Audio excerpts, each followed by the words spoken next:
ẹ káàbọ̀ sí orí ìkànnì ẹ̀wọ̀n fídíò tó wà lẹ́gbẹ̀ẹ́ national play fún fídíò yẹn ní jáde tó pẹ́ pẹ̀lú àṣẹ. Ó sọ oríṣiríṣi nǹkan nínú fídíò yẹn farabalẹ̀ pé gbọ́ fídíò yìí láti ké dé ìsàlẹ̀ ẹ̀ mọ̀ pé táwọn bá rí ìyàwó àkànṣe ìjọba wá sí pátá sọ. Adẹ́gbẹ́ ti ṣe wá dáadáa lórí ẹ̀ àtúnṣọ ẹ̀gbọ́n tó bá rí kéwàá ọkọ yìí dá wọn lórí ìkànnì bá náà ẹ̀kọ́ subscribe ṣe àwọn fídíò yìí ìbàlùmọ̀jẹ ìgbádùn àwọn content by anytime tó bá fi síta owó wá fi ọ̀pá kọ̀lọ̀ wá fi ìta òkóṣù bẹ́ẹ̀ ká fi ojú abẹ́. ni mo fẹ́ sọ ìyá yẹn ṣe fídíò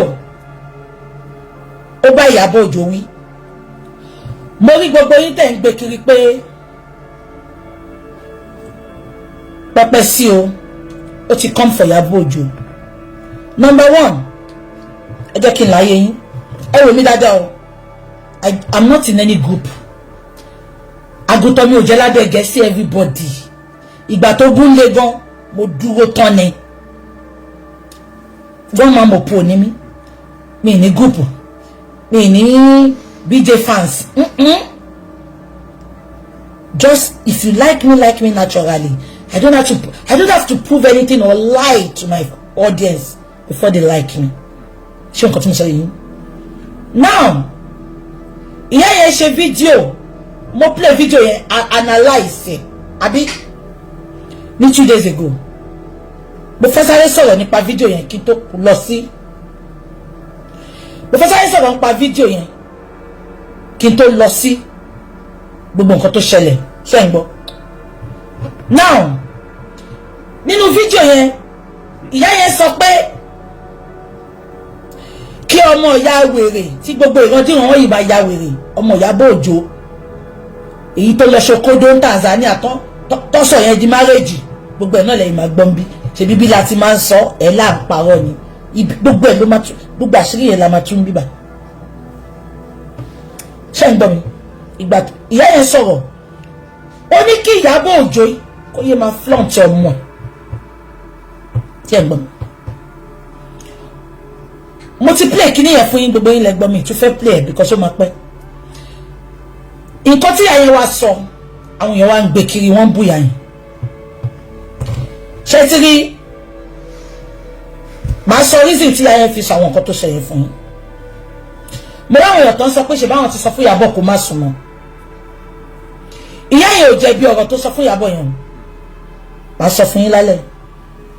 Ṣé rí Ìyábọ̀ Òjó olórí burúkú èèyàn ni, aláyé bàjẹ́ èèyàn ni, she's a user. Ìgbà tí ìyá yẹn tó fi Lizzy sílẹ̀ tí ò gbèjà Lizzy mọ́, Ìyábọ̀ Òjó lọ súnmọ́, àbí ìyá yẹn bẹ̀rẹ̀ sí ní ìyá yẹn close mọ́ Ìyábọ̀ Òjó. Ṣé rí nǹkan tó ń ṣẹlẹ̀ láàrin Ìyábọ̀ Òjó àti ìyá yẹn is a matter of Ìyábọ̀ Òjó want to eat his cake and have it. She wants to eat her cake and have it. Ṣé Yorùbá yẹn yẹ yín ṣá? Ìyábọ̀ fẹ́ jẹ kéèkì ẹ̀ ó tún fẹ́ have ẹ̀. Ìyábọ̀ fẹ́ bá ìyá yẹn ṣe. Sorry, Ìyábọ̀ fẹ́ jẹ́ kí ìyá yẹn máa ja ìjà òun but kò fẹ́ súnmọ́ ìyá yẹn. Ṣé mo reason tí o fẹ́ fi súnmọ́ ìyá yẹn? Ìyá àbíkú ápú àti ìjókòó ti àfòkúgba ìbátà wọ́n máa ti sọ fún pé bá súnmọ́ ìyá yẹn o. Ṣé ń gbọ́ mi ṣá? Ìyá yẹn ja ìjà Ìyábọ̀, ó ń gba búlẹ̀tì fún Ìyábọ̀, gbogbo nǹkan ló ń ṣe fún Ìyábọ̀. Ìyábọ̀ ò fijọ́ kan kò fi rísì tí ìyá yẹn fi show tantrum ni mo sọ fún yín yìí o, kò kàn ní bọ́tà sọ fún yín ni o. Èmi mo rí ìdí gbogbo nǹkan tó ń ṣẹlẹ̀ mo dẹ̀ dí mú. Now màá wá play nǹkan kan fún yín tí mo fi sọ bẹ́ẹ̀ tí mo fi wá gẹ̀ẹ́tì pé ooo so nǹkan tí ìyá yẹn fi ń show tantrum ni màá play fún yín láìpẹ́ yìí.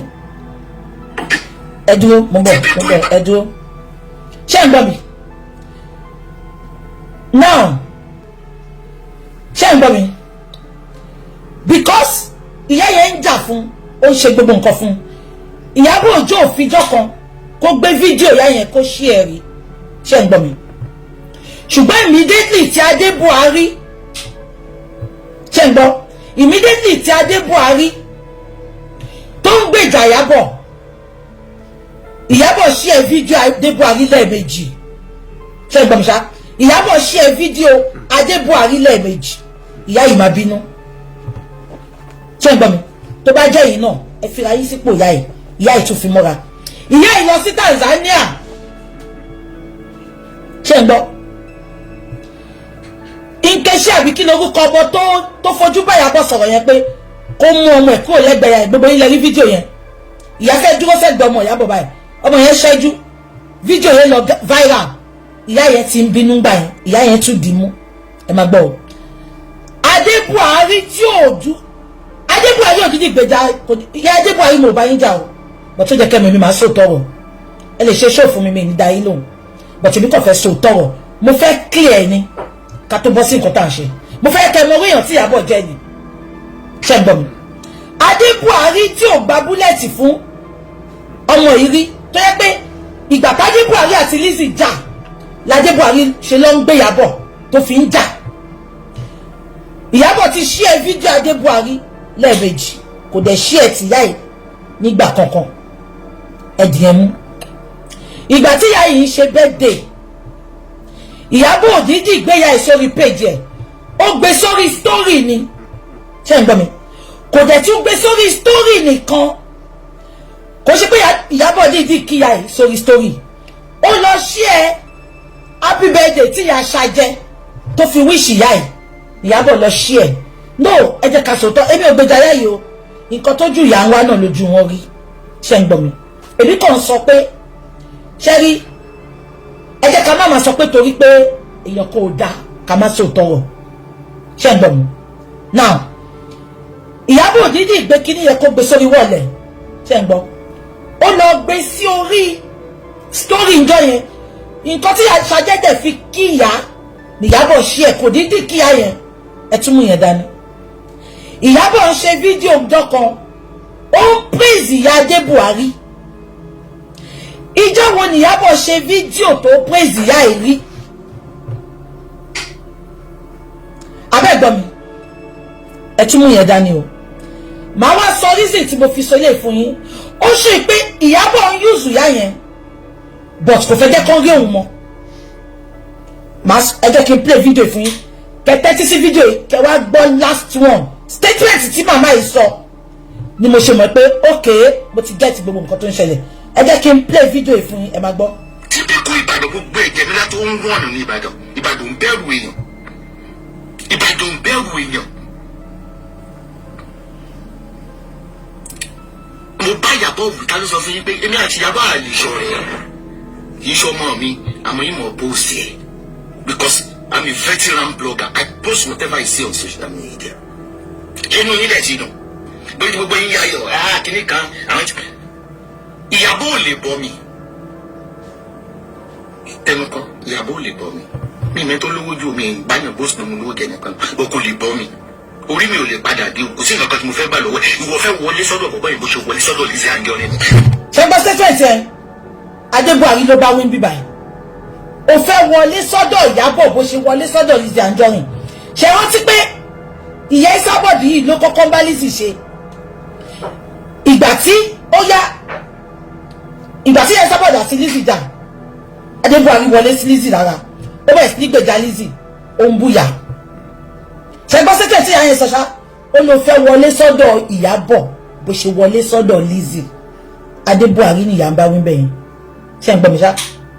Now ẹ jẹ́ kí n sọ kíní kan fún yín ṣé rí ọba ńlá ló ń jáde Buhari ìyá ọba ńlá ló ń jáde Buhari so nǹkan tí mo gbọ́ ní ṣe ń gbọ́ tí mo fi sum up everything now kí mo fẹ́ fàyọ ìyá yìí sọ statement kan mo ráwọn èèyàn tó sọ pé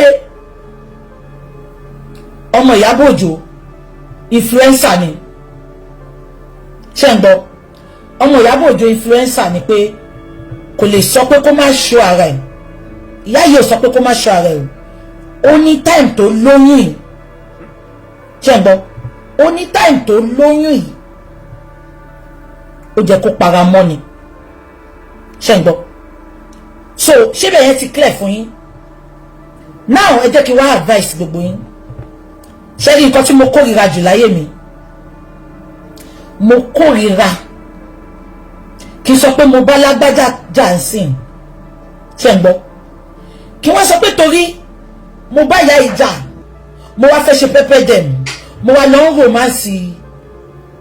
wá lọ romance tani ya ń bá ṣe náà mo lọ romance ẹ jẹ́ ká fi ayé ṣe example Àbíkẹ́ mi bá Àbíkẹ́ jà o but kí wọ́n máa post Àbíkẹ́ kí máa share Àbíkẹ́ mi share Àbíkẹ́ tẹ́lẹ̀ o ṣùgbọ́n torí mo fẹ́ fi Àbíkẹ́ pẹ́pẹ́ màmá mo wá bẹ̀rẹ̀ sí ní share Àbíkẹ́ gbogbo yín stupid ẹ̀yin tẹ́ máa ń wà yẹn many of you are cowards ìgbà tá à ń ṣe fracas gan ẹbí anybody tí bá sọ pé ó dàárọ̀ ó ti dàárọ̀ mo dá wà ní kó wá lọ máa gbé èèyàn ẹ jẹ́ kí n sọ fún yín ẹ̀yin tó ń gbé tó fi ń pẹ́pẹ́ èèyàn yẹn ẹ jẹ́ kí n là fún yín lẹ́nu ṣẹlẹ̀ tó lọ gbé yín tó wá fi yín pẹ́pẹ́ èèyàn tó ń gbé yín mọ́ra sí kò nífẹ̀ẹ́ yín o ìtòrò fẹ́ fi yín báyọ̀ jà ni ṣé ń gbọ́ mi ṣá òun lẹ ṣe rí pé tí Lizzy Anjorin bá ti bá gbogbo wọn jà wọn wá lọ máa gbọ́mọ Ìyábọ̀ ṣe ṣí èrè ní ẹgbọ́mọ yín náà àwọn tó jẹ́ pé wọn ò ṣí Ìyábọ̀ tẹ́lẹ̀ abẹ́ ẹ̀gbọ́n mi wọn ò ṣí Ìyábọ̀ wọn bẹ̀rẹ̀ sí ní máa ṣí ẹ̀ make it make sense àgbàlagbà ní yín náà a ṣe bá wọn ọmọ òpó ní àwọn ajá Ìyábọ̀ tó ń ṣe ó ń bọ́ wọn ní náà abẹ́ ẹ̀gẹ́tì mi ni tó bá bẹ́yàn kọjá dúró lórí ọwọ́ ẹ má tẹ̀ ṣe bí ipò exist abẹ́ ẹ̀gẹ́tì mi ni ẹ̀rù bàtọ́ ní Lizzy lọ sí Ìdúmọ̀tà yẹn ibẹ̀ tí Lizzy ń jà burúkú àṣọ rẹ̀ bó ṣe ló lọ sí Ìdúmọ̀tà yẹn mo sọ fún ẹni tó sọ fún mi ṣe wọ́n ti pè mí ṣe ṣó ni ẹni tó sọ fún mi fẹ́ ṣe bí òfófó ni kémi náà lè gbé kí n fi bàjà kí ni mo ṣe mo bọ́ta lẹ́sẹ̀kẹsẹ̀ mo ní kò lè ṣe bẹ́ẹ̀ ó jẹ́ kémi náà gbé ní àbí kémi náà wá lọ join àwọn tó bẹ̀rẹ̀ sí máa I don't do it because let me tell you the truth àwọn tẹ̀ ń gbé tẹ̀ fi ń báyọ̀ jà wọn ò nífẹ̀ẹ́ yín ok ṣé ìyá ọba ńlá tó ti bú Ìyábọ̀ rí ni Ìyábọ̀ can never like you ma kò lè like yín ó máa use gbogbo yín ni she wants everybody to fight a battle tẹ́ ẹ̀ bá báyọ̀ ṣe mọ́ ẹ dúró lórí ilé yìí tó bá bu yín ẹ bu kò ní ìdíkà ṣẹ̀ṣẹ̀ máa gbé fọ́tò ọmọ kan bàbá kan kábà sọ pé à ń praise it doesn't work like that kò rí bẹ́yẹn àwọn káwọ́dù ló máa ń wù abẹ́yẹ come for me I come for you tí ìbàdí ẹ̀fọ́ sọ̀rọ̀ máa pa ẹ́ tì abẹ́ ẹ̀gẹ́ tì mí sá ẹ wo gbogbo àwọn àbíyá àbíkú ápú gbogbo wọn tí Ìyábọ̀ lò mo sọ fún yín pé wọ́n lọ sí ìyàwó ọmọ ẹ̀ àní sójà kó pọ́n wọn lẹ́kọ́ ní ẹ jẹ́ ká ṣe girls outing kò bàbá wọn jáde wọn ò máa rí mọ́ because nǹkan tó ń lò wọ́n fún ni iṣẹ́ ẹbí orí social media and my communicating ẹ gẹ́tẹ̀ ṣá mi bóyá èmi àti ọba ńlá àjà but I think it's high time ìwọ tó ti bú mi rí tó bá sọ pé tó bó bẹ́ẹ̀ nìkan jà òfin wa máa gbé mi mọ́ra do you think I will be your friend? Me ní bínú sí ẹ o but stay on your freaking lane because Rikishi ló pa gbogbo yín pọ̀ Rikishi ló máa tú yín ká ṣé wọ́n ti pé ìyá ọba ńlá tó yẹ àmàkù ló ń gbèjà tẹ́lẹ̀ ìgbà tó yá àwọn ọbú tó yẹ àmàkù wọ́n bú tó yẹ àmàkù fún Lizzy wọ́n tún bú Lizzy fún Ìyábọ̀ nsìn I'm not talking about Mọ́mí ọba ńlá alone. Many of people on social media, they do it a lot. They do it a lot. It's high time, let's act our age and not our shoe size. Ẹ fi sẹ́ńtẹ̀ ń bájà, wàá ní mo bẹ ẹ̀dá sìn, wàá lọ gbá wọn tí mo bá sọ̀rọ̀ mọ́. Ṣé mi tiẹ̀ rí yín ni? Ṣé mi rí yín ni? But please, ẹ má máa downgrade ara yín. Àbíkò yín. Ọmọ yìí use gbogbo yín ni káwọ́dì ló máa lọ gbé ẹ̀kọ́ ló máa fi báyọ̀ kọjá if you are up to the task face it anyway that's by the way ẹ jẹ́ ká lọ sí nǹkan tá a ṣe wá lálẹ́ mo kàn ní kí analyse ẹ̀ fún ni pé ìyá tó ń show tantrum kiri ó ní reason o because Ìyábọ̀ wants to eat her cake and have it ó fẹ́ báyà yẹn ṣe ṣùgbọ́n kò fẹ́ súnmọ́ ìyá yẹn kò ṣe pé ó lè fẹ́ báyà yẹn ṣe ó fẹ́ yẹ kí ìyá yẹn máa fight battle òun ṣùgbọ́n kò fẹ́ súnmọ́. So ó ti dandan kí ayé show tantrum. Ó ti dandan kí ayé show tantrum. Anyway, ẹ jẹ́ ká fi yẹn lẹ̀. Let's go to the matter of the day. Yeah. Ẹ jẹ́ kí n lọ play video VDM. Gbogbo alárí nǹkan tó ṣẹlẹ̀, àbí? Mo sọ fún yín pé lórí burúkú ní Ìyábọ̀ Òjó. Ṣé wọ́n ti pé mo máa ń sọ tẹnu mọ́? Ṣé Ìyábọ̀ Òjó gbọ́ngàn? Okay, ẹ jẹ́ ká play video kí n máa analyze ẹ. Ẹ jẹ́ ká play video. Màá débẹ̀. Yeah. Let's go and play the video. Ká wá analyze ẹ. So, ibo láti máa bẹ̀rẹ̀ náà? Ó post lánàá àbí? Ó dàbí tá náà yóò important. Ẹ jẹ́ ká lọ sí yeah, ẹ jẹ́ ká lọ sílẹ̀. This is the first one. Now if you notice, I'm putting a lot of energy in vindicating Marley from this case. It is very obvious. It's not something that is hidden. It is very, very obvious. One of the main reasons why I brought this whole thing back is to, number one, vindicate Marley and to actually point people towards the right direction, knowing what I know now. Now, something happened that involved Esabod, Marley, and a particular meeting recently. Coincidentally, I went to report a case at the NPF NCCC, a case of 650 million naira by somebody that was scammed. So I took the case there, and then I met Marley there.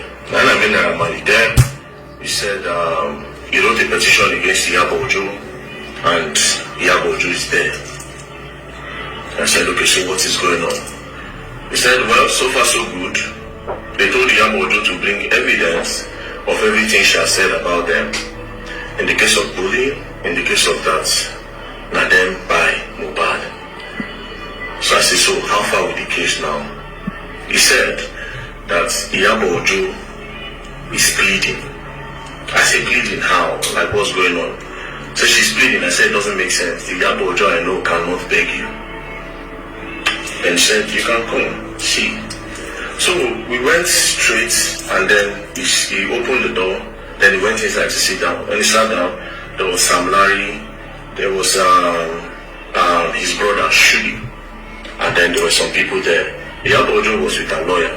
Then when I entered, I sat in front of her. They started talking. Now, no, gbogbo tèmi ni mo fẹ́ play ẹni sùúrù tèmi ni mo play. Tàárọ̀ ẹni mo play. Kó tó gbé tọ̀sán sí tàárọ̀ ẹni. They were like, where that man talk to your guy?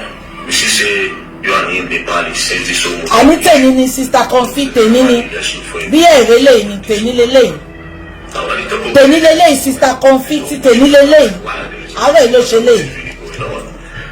Then they said Esabod, she understood that what she did is wrong and that they should look for the best way to settle the matter within themselves. Immediately, me, I panicked. I said, excuse me, lawyer, Esabod lawyer, his name is Fumi. I said, make we see. Then we done. I said, can we see? He said, yes, we gone done. There was 2 police officers there. We stood. Then I said, fine. Based on what I just saw now, Esabod is saying that a lot of publications that she did was wrong. She was pretty much emotional and all. That's why she made those things, right?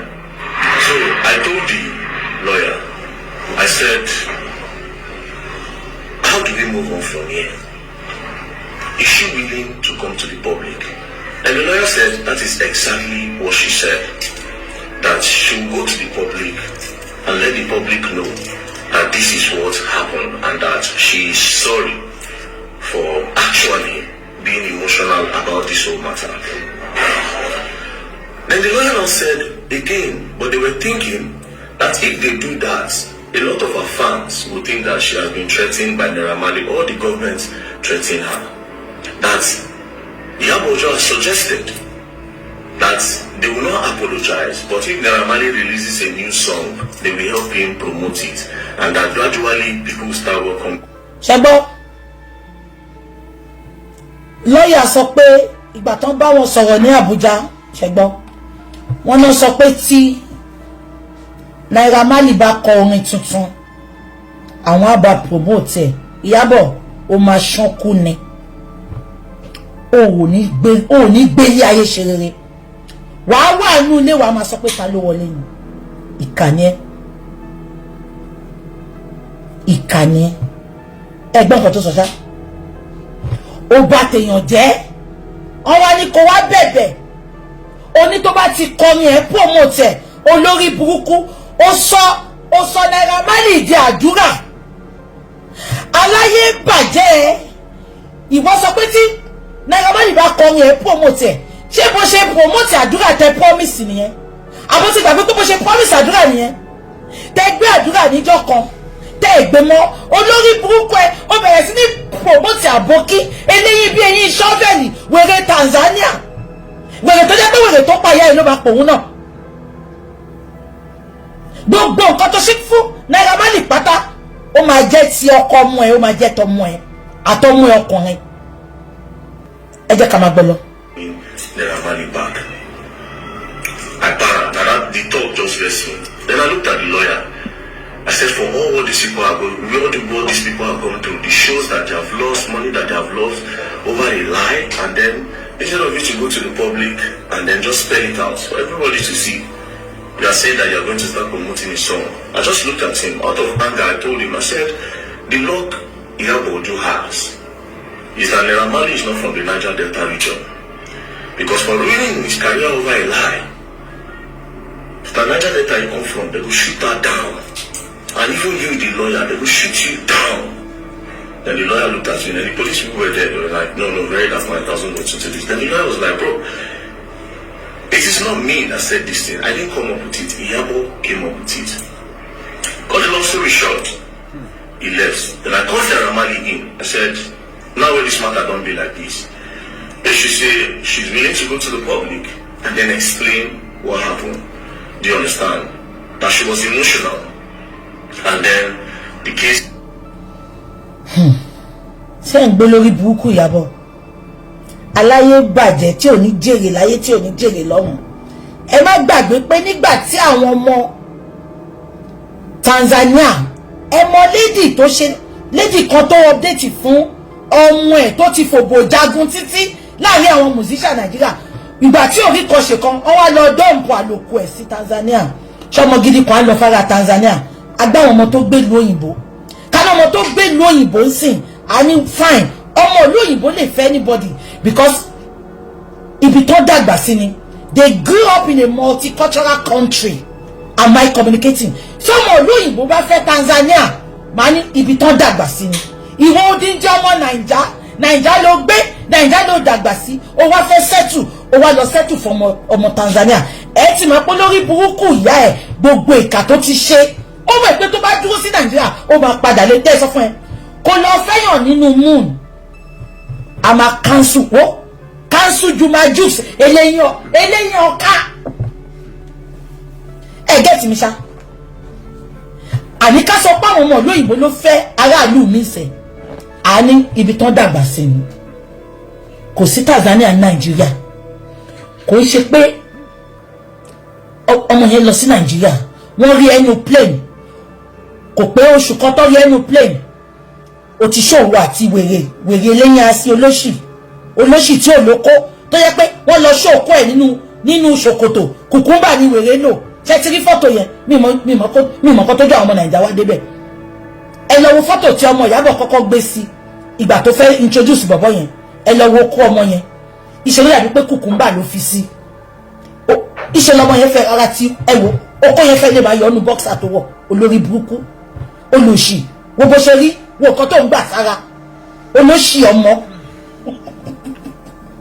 ẹ jẹ́ ká máa gbọ́ lọ ẹ rí fọ́tò yẹn ni ẹ lọ tún fọ́tò yẹn wò ìgbà tó fẹ́ introduce bọ̀bọ̀ yẹn sí wa ẹ lọ wo kó bọ̀bọ̀ yẹn mo ṣọ́ pé kùkùmbà ló fi sí ìtorí òun ló mú Ìyábọ̀ olórí burúkú tó wọ swimming trunk òun náà fẹ́ jó ó tún fẹ́ jó kó tọmọ ẹ̀ ń dó ní Tanzania ẹ lọ wo kó bọ̀bọ̀ yẹn fẹ́ ẹ lọ wo fọ́tò yẹn okó yẹn notice ni ojú tẹ̀ ń wo fọ́tò tẹ̀ ń wo pé ó ti lọ́kọ ẹ̀ẹ̀kan àwọn èèyàn ti gbókó yẹn jáde nọ̀gbọ̀nọ̀gbọ̀n báyìí ni olórí burúkú okó tó ní tí ò fi function okó tó ní tí ò fi bímọ at 39 years old ẹ jẹ́ àmà sọ lọ.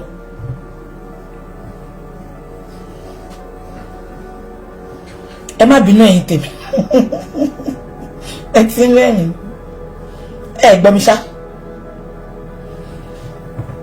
ìgbà tí ọmọ blogger Tanzania ṣé gbogbo yẹn rántí ìwọ tó ní kí n fi ọmọ yẹn sílẹ̀ má jẹ́ kí n gbé ẹ ṣe pé ìwọ tó sọ pé leave that boy and concentrate on Iyabo and Priscilla ẹ stop ẹ o ẹ má jẹ́ kí n gbé yín ṣe pé o because Naira Marley tán ṣèkà fún àti Zino èèyàn kan ló bí wọn o ẹ jẹ́ notice pé gbogbo iṣẹ́ sọ̀rọ̀ mi ìgbèjà Sam Larry because mo mọ̀ pé Sam Larry ó lọ́wọ́ nù kú Mohbad mo mọ iye ọkàn yẹn ẹ rí pé Naira Marley mò ń tẹnu mọ́ so ẹ má wàá síbi kẹ́ sọ pé leave that boy o olórí burúkú tó wẹ́n tó fẹ́ títí tó fi gbogbo Tanzania lẹ̀ tó jẹ́ pé Nàìjíríà ló ti wá múyàwó òun náà ti mọ̀ pé lórí burúkú ìgbà tó mọ̀ pé fẹ́ fàdísà ó ṣe fàdísà lù yín ó wá mú Priscilla tó sọ́dà dísà inú mi ti ẹ̀dùn fún ara wọn náà máa ṣe ra wọn ẹ wo bọ́mọ ẹ ṣe wà yẹn bọ̀bọ́ yẹn ó ń búlì ẹ̀bí